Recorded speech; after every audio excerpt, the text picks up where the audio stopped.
Okay, Assalamualaikum geng. Exhaust ADV 160. Yang ni yang paling terkenal sekali dengan sarang jatuh. Pakai 1000 km pun dah boleh sarang jatuh lah. Tapi yang ni kita tak buang sarang saja. Kita buat airflow, bunyi bass gebu-gebu. Okay. Kalau yang mana yang selalu duk follow VTT kita, memang dapat tahu lah kita banyak update kat profile kita. Apa nak dengar sound ke apa kan, boleh scroll profile kita, ada bunyi sound kat situ. Okay, kat sini kita nak review exhaust yang mana yang boleh trade in, yang mana yang tak boleh trade in. Kita bagi tahu bos, sebab kadang ada yang tak tahu, ada yang tahu exhaust apa yang boleh trade in, exhaust apa yang tak boleh trade in. Jom, mai. Okay, ini pomen kita, servis CVT. Okay, servis CVT pun kita ambil juga, cuma ada time kita boleh jalan, ada time tak boleh sebab kita kadang busy, tak sempat nak buat.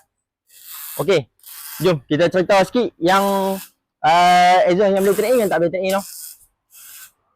Kebiasaannya kalau kita trade in exhaust, kita akan ambil exhaust yang original. Exhaust kopi, minta maaf, saya cakap awal-awal saya tak ambil exhaust kopi. Okey, yang kat tangan saya ni, sebaris ni, semua ADV 160. Okey, kat sini yang ada ready stock 2 batang sahaja yang dah siap airflow. Apa main patut tunggu, boleh terus trade in lah. Tapi siapa cepat dia dapat lah. Yang lain semua standard operate, kita buang sarang. Dengan muncul belakang ni, kita tukar stainless steel lah. Okey, nak trade in sahaja exhaust ni saya tak jual tau. Dan trade in dengan exhaust original. Apa-apa trade in pun dengan exhaust original. Okey, ni Y15. Y15 V1, V2, V3. Okey, V1, V2 ni version exhaust lah. Ni exhaust version V1, ni version V2. Dia V3 dia satu lagi, dia V17G. Tapi model dah semua cutting lebih kurang sama, sistem dalam pun sama. Ready stock trade in. Okey, ni untuk LC V8. Okey, player V8 masuk, kita masuk manifold daripada C 28mm. Dalam kita pakai 32. Lubang belakang kita pakai standard wise C 26mm. Okey, selesai untuk V8. Okey, rider pun kita ada. Rider kita ada stok.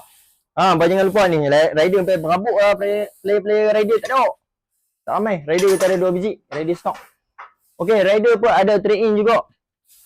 Okey, yang ni famous lah. NVX V2, NVX V3, NMAX V2, NMAX V3. Yang ni kita ada ready stock. Dapat batang. Okey, ni untuk player Y16. Y16 ni yang nak layan standard operate, bunyi 100% standard. Ni dia. Exhaust dah. Kita buang sarang, kita tebuk stopper. Manifold semua standard lah. Okey, yang ni pun ready stock juga trade in. Okey, untuk Forza. Forza ni standard operate, tapi yang ni kita tak 100% siap lagi. Yang ni kita potong buang dalam sarang. Dan yang ni belum kita pamerkan lagi sebab exhaust tak siap lagi. Okey, untuk X-Max kita ada ready stock 2 batang. Satu standard operate,